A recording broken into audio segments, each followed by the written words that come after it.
Halo Sobat Belajar, gimana keadaannya hari ini? Yang pasti tetap semangat untuk belajar, bukan? Kembali lagi ke pelajaran bahasa Inggris nih. Nah, sebelum kita mulai, adalah lebih baik kita mungkin lihat-lihat yang seger-seger dulu kali ya. Yang seger-seger, yang bisa membangkitkan semangat kita agar bisa belajar lebih giat lagi, ya.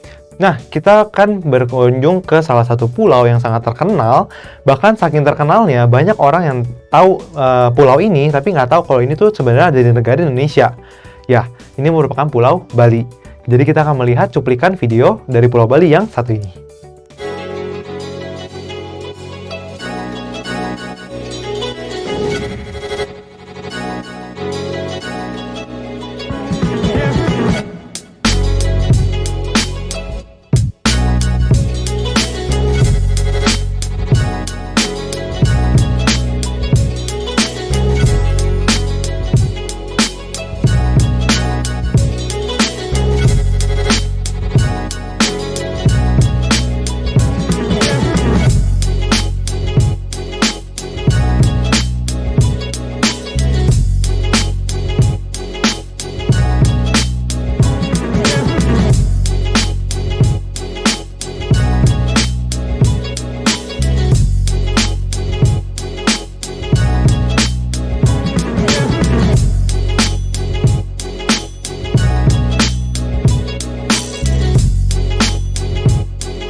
Nah, gimana?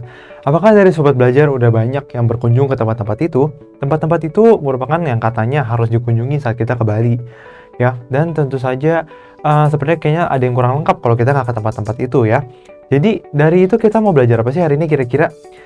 Ada nggak Sobat Belajar yang bisa nyambungin? Kita akan belajar tentang yang namanya recount text. Jadi recount text ini untuk apa? Fungsinya, ciri-cirinya, cara kegunaannya, cara menulisnya itu untuk apa? Kita akan belajar selengkapnya, jadi jangan kemana-mana, karena belajar sekarang mudah. Ayo belajar! Jangan lupa belajar, karena sekarang belajar itu mudah.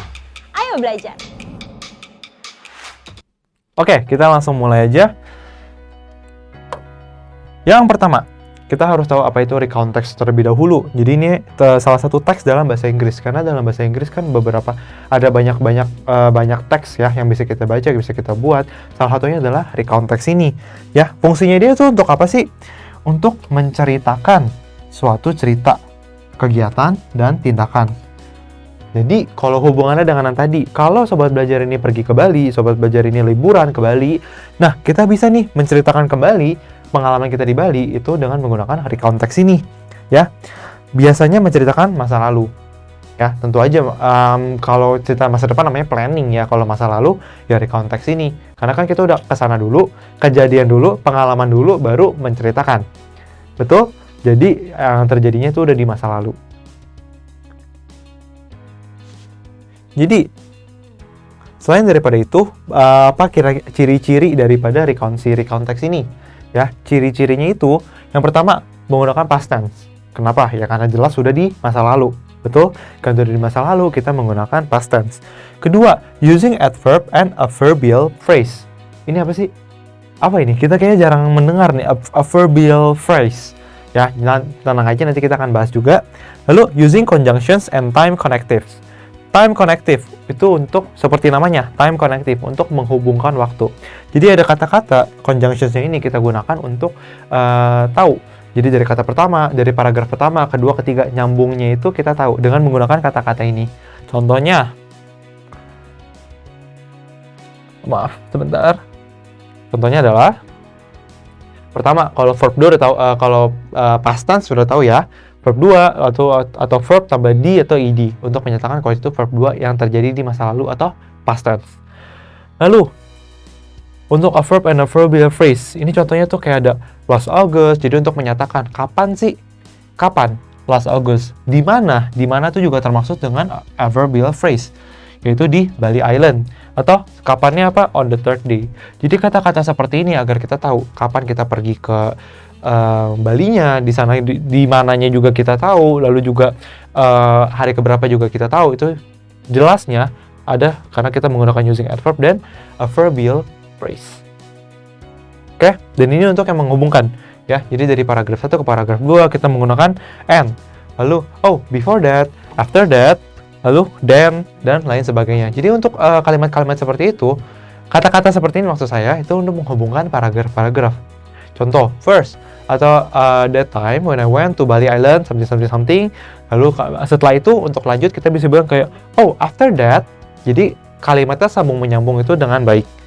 Ya, nggak berantakan. Nggak, kejadian hari ketiga dulu kita ceritain, baru kejadian hari pertama nyampe ke Bali. Itu kan agak kurang nyambung. Jadi dengan kata-kata seperti ini, yang baca juga lebih jelas, kita juga menulis juga jadinya nggak rancu. Jadi kita tahu, ini hari pertama, hari kedua, hari ketiga. Seperti itu, untuk membuat sebuah recount text yang baik dan benar. Ya. Nah, kalau tadi kita udah belajar tentang ciri-cirinya, ada apa aja? Using past tense, adverbial phrase, lalu juga ada time connective. Ya, jadi kalau udah ada kata-kata seperti ini, kemungkinan besar Sobat Belajar sedang membaca tentang recount text. Nah, untuk lebih jelas lagi kita akan belajar tentang strukturnya nih. Struktur dari recount text ini terbagi menjadi 3. Pertama, orientation. Itu adalah orientasinya kalau dalam bahasa Indonesia. Lalu ada events-nya. Sekali lagi, events-nya itu merupakan kejadian-kejadian yang terjadi di dalamnya. Lalu kalau udah selesai semua, akan dibelokkan lagi ke orientation yang tadi. Jadi ada reorientation. Ya, seperti itu. Jadi contohnya ini seperti apa? Langsung aja kita bahas.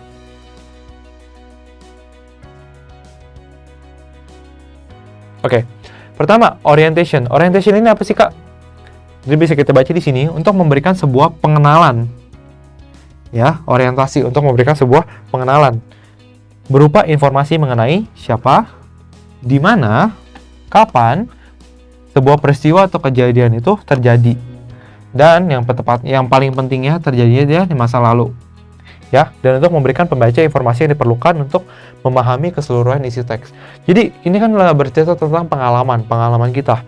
Bayangin kita mau ceritain pengalaman, tapi kita nggak cerita siapanya, kita nggak cerita di mana, kita nggak cerita itu kapan, kan agak kurang enak aja untuk dibaca, ya, apalagi untuk didengarkan, karena nggak lengkap. Jadi orientasi ini kita memberikan dulu. Pada suatu hari saya pergi ke Pulau Bali pada bulan Agustus. Waktu itu saya bersama dengan keluarga saya atau saya bersama dengan teman-teman saya. Lalu ada peristiwa-peristiwa, ada kejadian. Seperti itu. Ya, jadi orientation ini adalah untuk pengantar. Pengantar di awal, yaitu untuk kita tahu cerita ini sebenarnya akan melibatkan siapa aja nih, dan terjadi di mana, dan terjadinya kapan. Konteksnya ini cukup penting, ya. Contoh.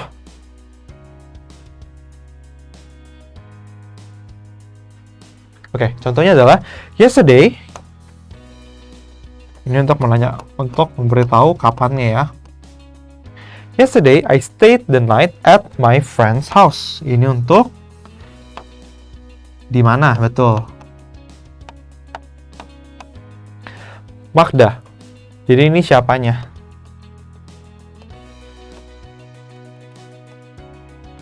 Apakah ini cuma boleh satu aja? Coba kita baca dulu ya. With 3 other friends, Lilia, Charlene, and May. See? Jadi siapanya ini udah ada banyak, udah ada 4 tokoh nih. Di rumahnya si Magda, udah ada 5 tokoh. Di rumahnya si Magda, lalu tokoh utamanya si Ai, lalu ada Lilia, Charlene, sama May. Magda's house is so pretty. It has a big garden with a lot of kind of flowers and a big swimming pool. Right from the balcony, we can see the scenery of Sudirman Street. Ini juga di mananya? Ada 2 jadinya ya. Di mananya? Yang pertama adalah di rumah si Magda. Rumah si Magda ini di mana? Di Jalan Sudirman. Oke? Lalu siapa, kapan? Nah, jadi kalau Sobat Belajar udah menemukan semuanya ini, kalau Sobat Belajar udah menemukan kapan, di mana, siapa, kemungkinan besar Sobat Belajar sedang membaca yang bagian orientation. Oke? Jadi seperti itu pengenalan. Nah, untuk events, urutan kejadian atau peristiwa yang terjadi secara kronologis. Ya tentu aja kita nggak cuma berhenti di cerita tadi kan. Oh, saya stay di rumahnya Magda. Rumahnya Magda gini. Saya stay-nya sama gini. Rumah Magda terletak di sini. Udah, selesai ceritanya. Enggak dong, tentu aja pasti ada events yang terjadi. Sekali lagi, event, bukan event. Oke, kalau event itu nggak ada T. Jadi ini merupakan salah satu kata yang paling sering di mispronounce sama orang Indonesia. Ya, event. Bukan event. Ini event. Aduh, besok gue ada event nih. Itu udah lebih ke Indonesian English ya. Indonesian English. Tapi kalau benarnya event. Ya, I have an event. I have an event tomorrow. Bukan I have an event. Ya, oke, lanjut. Ya, tadi intermezzo sedikit. Nah, ini untuk urutan kejadiannya. Jadi, contohnya nih, depart from Muara Angke. Lalu sampai, lalu pergi ke guest house, lalu rent bicycle, and cycling, had lunch, snorkeling, dan seterusnya sampai saat mereka kembali pulang. Jadi seperti itu urutan kejadian. Ya, dan tadi kalau kita balik lagi ke salah satu strukturnya, sebelum struktur tadi kita belajar tentang time connectivities. Inilah gunanya time connectivities untuk menyambungkan dot-dot ini. Ya, karena kan saat itu kita nggak mungkin pakai dot-dot ini kan. Kita pakai tadi, after that, before that, next, then, dan lain sebagainya. Seperti itu.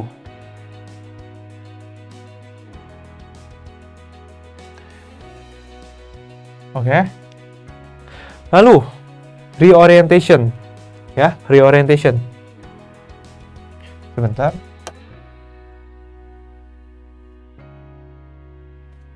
Oke. Reorientation ini apa? Seperti namanya, jadi dia kembali lagi ke orientation. Merupakan tahapan pengulangan darinya. Ya, redo, replay. Pengenalan yang ada di tahap pertama. Pengulangan yang ada merangkum semua peristiwa atau kejadian yang diceritakan. Di tahapan terakhir, kamu bisa menuliskan rangkuman dari semua peristiwa atau kejadian yang diceritakan. Kamu juga bisa menuliskan komentar atau kesan personal terhadap peristiwa atau kejadian yang telah terjadi. Jadi reorientation ini membawa kita kembali ke awal. Awalnya apa sih yang terjadi? Ya. Apakah awalnya? Nih, kita langsung lihat aja contohnya. Oke? Contoh dari yang tadi untuk rumah si Magda. Tokoh utama kita di rumahnya si Magda.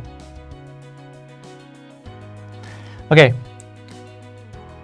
When we first arrived at 8 a.m., ini event yang pertama, Magda welcomed us and told us to get around the house with her.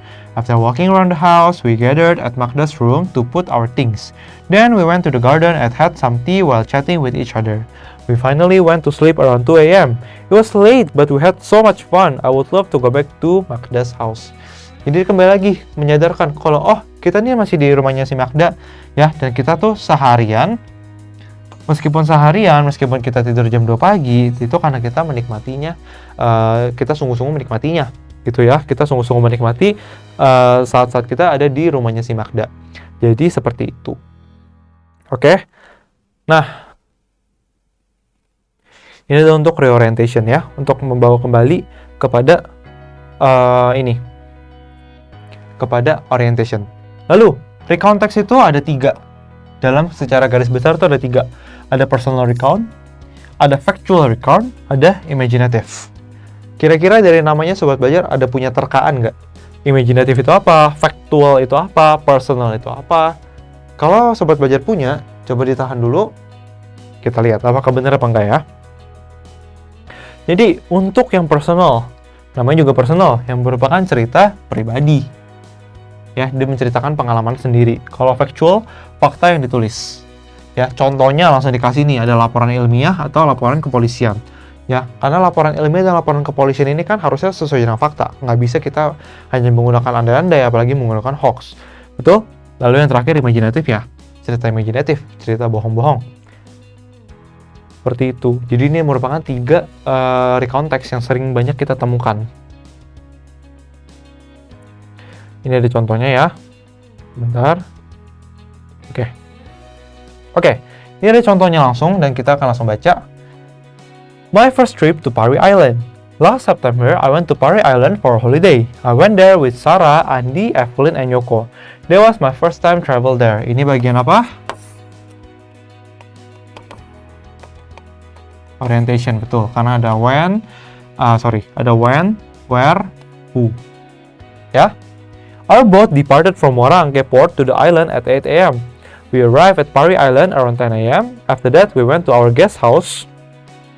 Ini time connectivities. Ya. We went to our guest house that we had booked before. Fortunately, our guest house was located near to the port, so we did not have to walk so far. The first thing that we did after that was rent bicycle. It only cost 20,000 rupiah per day. Then we did cycling for a while and we had lunch before we decided to do snorkeling. When we went snorkeling, the fisherman who became our guide brought us to the near beach far enough from our guest house. We did snorkeling there. The water was very clear. We could see groups of tiny fishes and beautiful corals under the sea. After we did snorkeling for approximately 3 hours, we returned to our guest house. We ended up the first day by getting dinner and took some walks around. Jadi kata-kata yang saya lingkari ini merupakan kata-kata time connectivities. Ya, after that, the first thing, before, lalu after, ya. Jadi ini untuk mengurutkan ceritanya dari awal sampai akhir biar strukturnya tuh tersusun dengan cukup rapi. Ya. Lalu, on the second day, we woke up so early to watch sunrise. We did not need to go far to watch the sunrise because our guest house was so near to the beach and we could watch the sunrise there. Sunrise on the beach. What a beautiful view. After we spent long enough time to watch the sunrise, we decided to get breakfast. There was a festival at that time. We went to the festival and had the breakfast there. We ate some delicious seafoods. We felt time went so fast that day. We needed to return to our guest house because our boat that would bring us home would depart at 10 a.m. In summary, my first trip to Parry Island was so enjoyable. I would like to visit this place again together with my family in another chance. Jadi ini merupakan apa?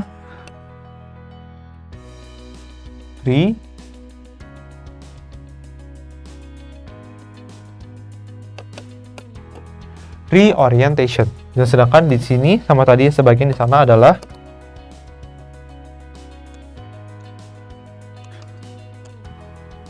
bagian dari event. Ada S-nya karena dia banyak ya, dari judul. Ada snorkeling, ada bicycling, ada eating breakfast, ada watching sunrise ya. Jadi urutan-urutan peristiwa. Jadi, nah, kira-kira ini nih recontext. Mudah bukan ya Sobat Belajar ya, udah cukup kita cukup familiar kalau recontext itu orientationnya cuma mau pengenalan, lalu isinya, lalu terakhir tuh kesan pesan. Seperti itu, sangat mudah ya. Makanya sekarang kita akan coba tes kemampuan Sobat Belajar di quiz time. Oke, are you ready? First question. A trip to Parapat. Last Saturday was a public holiday. The students of SMP 1 Medan took a trip to Parapat. They hired 3 buses. They were new and luxurious. In the morning, the students woke up early. Their mothers prepared some food, drinks, and fruits for them. Their parents took them to the school. The buses were already there. Some students were in the buses. Their parents were waiting on the both sides of the street. At 6 o'clock, the buses left their school. The students looked very happy and started to sing. At 9 o'clock, they reached Parapat. The students hurriedly got out of the buses and carried their things and food. They gathered under a big tree. After they took a rest, they had their meals. At about 10 o'clock, some of the students changed into their swimsuits and ran into a boat for a sail. At 3 o'clock, the teachers called the students together because it was time to go home. In summary, the trip was very enjoyable. This place is so impressive with its beautiful panorama and boat ride. Jadi, seperti ini ya. Recount text itu nggak harus kayak yang tadi, harus 2 hari, harus sehari, full gitu. Enggak ya. Ini bahkan bisa dibilang kayak cuma setengah hari, tapi bisa juga dibikin tentang recount text. Oke, jadi langsung aja ke pertanyaannya. The word they refer to, the word they, oh ini dia, yang ditebelin ya. The word they-nya ini refer to siapa? Untuk mengetahuinya kita harus baca semuanya ya, yang dekat-dekat di sini. Terutama kalimat sebelumnya. The last Saturday was a public holiday, okay? The students of SMP 1 Medan took a trip to Parapat. They hired 3 buses. They were new. Oke, jadi day yang pertama ini untuk siapa? Menyewa 3 bus. Siapa yang menyewa 3 bus itu? The students. Oke, jadi untuk yang kedua, apakah tetap the students? Coba kita baca lagi. They hired 3 buses. They were new and luxurious. Para siswa, kalau dalam bahasa Indonesia ya, para siswa menyewa sebuah bus. Para siswa pergi ke Parapat.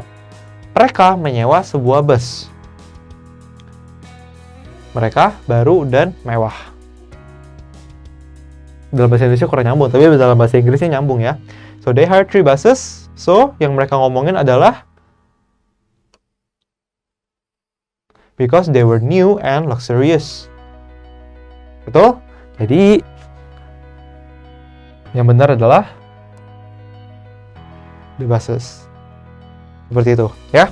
Kita lihat kalimat sebelumnya agar kita tahu yang lagi diomongin tuh konteksnya apa sih. Lalu nomor 2, line 4, the synonym of the word luxurious is, mana nih line 4 nih, luxurious, sinonimnya apa nih? Sinonim itu artinya apa? Kesamaan kata. Apakah dangerous, apakah cheap, fancy, atau rusty?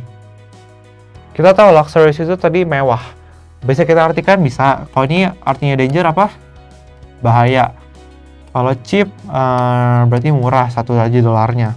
Kalau fancy, mewah juga, berarti dolarnya banyak. Kalau rusty itu dia berkarat. Ya, jadi seperti itu. Kalau kita mau cepat, langsung artikan satu-satu, berarti luxurious, fancy. Karena luxurious itu mewah, fancy juga mewah. Oke? Jadi bukan cheap, bukan dangerous, bukan rusty. Seperti itu. Inilah pentingnya kita banyak-banyak membaca dalam bahasa Inggris. Karena untuk memperkaya suku kata kita. Ya, karena soal-soal seperti ini juga nanti akan banyak keluar di UTBK saat Sobat Belajar udah kelas 12 nanti. Jadi banyak-banyaklah belajar untuk memperkaya vocabulary, kosakata kita, perbendaharaan kita itu lebih banyak lagi diperkaya. Oke? Lalu, how long did they spend in Parapat? Ini ada sedikit bisa dibilang soal matematikanya nih. Mereka berapa lama sih di Parapat? Di sini nggak dikasih tahu, ya. Jadi kita harus hitung. Oke? Mereka pergi jam 6. So they depart 6 a.m. Ya, jam 9 mereka nyampe. Betul. Jam 9 mereka nyampe nih, 9 o'clock mereka nyampe. Lalu keluar, bla bla bla bla. Lalu jam 10 mereka ganti baju untuk berenang dan lain sebagainya. Lalu pulang jam 3. Jadi kalau ditanya berapa lama mereka ada di Parapat, hitungnya gimana? Ini mereka arrive, kita singkat aja ya. Oh enggak, ini mereka depart. Ini mereka arrive. Ini mereka change clothes. Ini mereka go home. Jadi kalau ditanya berapa lama sih mereka di Parapat? Apakah 4 jam? Yaitu dari jam 9 sampai jam 3? Enggak ya, berarti udah bukan 4 jam. Apakah 6 jam? Dari jam 9 sampai jam 3? Apakah 5 jam? Dari jam 5 jam? Apakah ada 5 jam? Bentar, 10 sampai... Iya, apakah 5 jam? Jam 10 sampai jam 3? Atau apakah 9 jam? Dari jam 6 sampai jam 3? Kita harus teliti. Yang dibilang berapa lama mereka di Parapat. Jadi dari jam 10 sampai jam 3, mereka kan udah nyampe jam 9. Berarti sejamnya kemana? Kalau kita jawab 5 jam, berarti 5 jam salah. Kalau kita jawab 9 jam, Kak, karena di sini bilangnya dari jam 9, dari jam 6 sampai jam 3 sore. Jadi jam 6 sampai jam mana tuh? 3 o'clock. Nih, dari jam 6 sampai jam 3, Kak, berarti kan udah gampang aja 9 jam itu. Tapi kan yang ditanya saat mereka ada di Parapat. Sedangkan mereka baru nyampe Parapat jam berapa? Jam 9. Jadi jam 6 ini nggak valid karena cuma keberangkatan mereka. Sedangkan yang ditanya berapa lama mereka di Parapat saat sampainya. Jadi kita hitung dari saat mereka sampai ke mereka pulang. Dari jam 9 sampai jam 3 itu berapa jam? 6 jam. Oke, jangan terkecoh ya. Jangan mentang-mentang, oh ini terpaginya jam 6, tersiangnya jam 3, berarti udah, itu 9 jam. Buru-buru, tanpa dibaca lagi soalnya. Ya, jangan sampai terkecoh. Oke, what is the purpose of the text? Jadi kita udah baca ini berkali-kali, nggak usah kita baca ulang lah ya. Kira-kira Sobat Belajar bisa nggak tanpa membaca ulang tahu? Intinya dari ini mereka ingin apa sih? Apakah untuk to describe something in general, untuk membahas sesuatu pada umumnya, untuk memberikan informasi tentang benda-benda tertentu, untuk amuse the readers with a story, atau to retell about past event.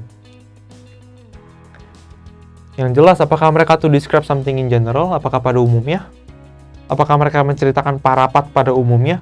Oh, Parapat itu luasnya segini, adanya di sini ada ini. Apakah mereka menceritakan event tertentu? Event tertentu kan, berarti bukan something in general. Coret. To inform particular things. Enggak juga ya. Jadi tinggal dua nih, apakah hanya untuk biar kita yang baca ini ikutan tahu, di Parapat ini bisa main boat, bisa berenang, bisa apa segala macam, atau dia cuma untuk retail pas event. Untuk menceritakan aja kejadian yang udah lalu. Anda lihat di sini. Last Saturday. Jadi mana yang lebih tepat? Yang lebih tepat adalah karena kalau retail about past event, dia nggak akan membuat sedetail dan semenarik ini. Ya. Sedangkan ini dibuatnya kayak to amuse readers. Jadi untuk kayaknya orang tua yang baca juga tahu, jam segini anak saya gini. Gitu ya. Jadi untuk mengamuse. Oke. Next. Kita sudah sampai di penghujung pelajaran hari ini ya. Hari ini kita belajar tentang apa? Recount text, yaitu teks yang digunakan untuk membuat cerita kembali, untuk menceritakan kembali kejadian yang udah terjadi di masa lampau. Jadi ada imaginative, ada factual, ada personal. Ya, jadi kita udah tahu juga tadi ciri-cirinya ada banyak, ada juga ciri-cirinya tadi yang seperti pakai verb tua, pakai juga ada juga pakai yang itu tuh yang penggabungan kata-kata ya. Saya takut keselipet lidahnya. Ada juga yang tadi ciri-cirinya juga ada, terus juga ada strukturnya, orientation, event, dan reorientation. Ya, jadi semoga Sobat Belajar bisa nih, kalau barusan bisa aja mungkin kalau Sobat Belajar baru pulang dari liburan, bisa tuh untuk menceritakannya dengan recount text ini, dengan mengikuti ciri-ciri dan struktur yang ada. Oke, jadi terima kasih untuk perhatiannya, karena sekarang belajar mudah, ayo belajar.